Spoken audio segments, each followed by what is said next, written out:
کہ کائنات میں اس سے بڑا کوئی گناہ نہیں۔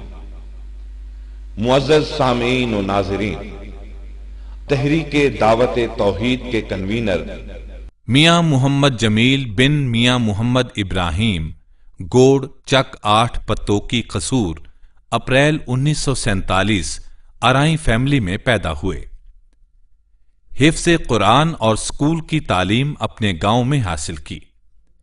اس کے بعد تجوید قرآن، جامعہ محمدیہ اور درس نظامی کی تعلیم جامعہ اسلامیہ گجرانوالہ سے حاصل کی۔ بعد ازاں وفاق المدارس کیا اور دینی تعلیم کے ساتھ ساتھ ایم اے اسلامیات اور فاضل اردو کی ڈگریاں حاصل کیں۔ فراغت تعلیم کے بعد لاہور میں کاروبار کرنے کے ساتھ ساتھ جون 1986 میں جامع مسجد ابو ہریرہ کریم بلاک اقبال ٹاؤن کی بنیاد رکھی اور اعزازی خطابت کی ذمہ داری سنبھال رکھی ہے۔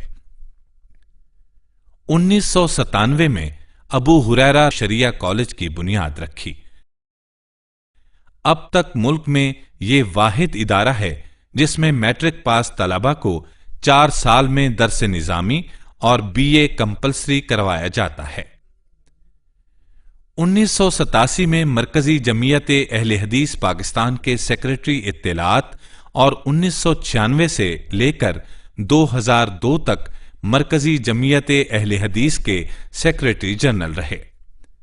سیکریٹری شپ کا دوسرا دور پورا ہونے پر آئندہ ذمہ داری سنبھالنے سے معذرت کی اور اپنے آپ کو تعلیم و تصنیف کے ساتھ ساتھ 2006 میں تحریک دعوت توحید کے لیے وقف کیا۔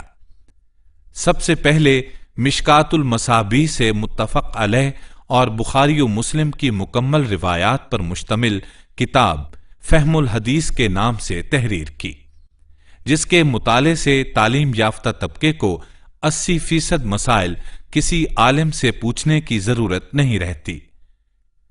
دیگر کتب تالیف کرنے کے بعد 2005 میں تحریک کی سرگرمیوں کے ساتھ ساتھ تفسیر فہم القرآن لکھنے کا سلسلہ شروع کیا۔ یہ تفسیر ہر سال 5 پاروں پر مشتمل منظر عام پر آ رہی ہے۔ انشاءاللہ یہ تفسیر 2011 میں مکمل ہو جائے گی۔ اب تک 5 جلدیں شائع ہو چکی ہیں۔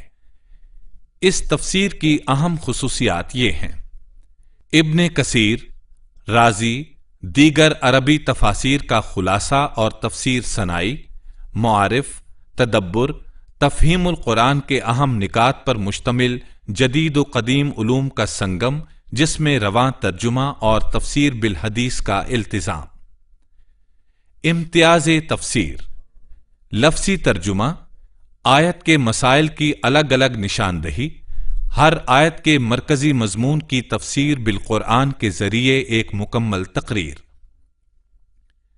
دیگر تصانیف: سیرت ابراہیم علیہ السلام، دین تو آسان ہے، آپ صلی اللہ علیہ وسلم کا تہذیب و تمدن، مشکلات کیوں، نکلنے کے الہامی راستے، آپ صلی اللہ علیہ وسلم کا حج، مختصر مگر جامع ہر رکن کا فلسفہ، آپ صلی اللہ علیہ وآلہ وسلم کی نماز اور اس کی عملی تصویر۔ برکات رمضان، انبیاء علیہم السلام کا طریقہ دعا، زکوٰۃ کے مسائل و فوائد، فضیلت قربانی اور اس کے مسائل، اتحاد امت و نظم جماعت، جادو کی تباہ کاریاں، ان کا شرعی علاج، توحید کے فائدے، شرک کے نقصانات، سرور دو عالم صلی اللہ علیہ وسلم کا پیغام، اقوام عالم کے نام۔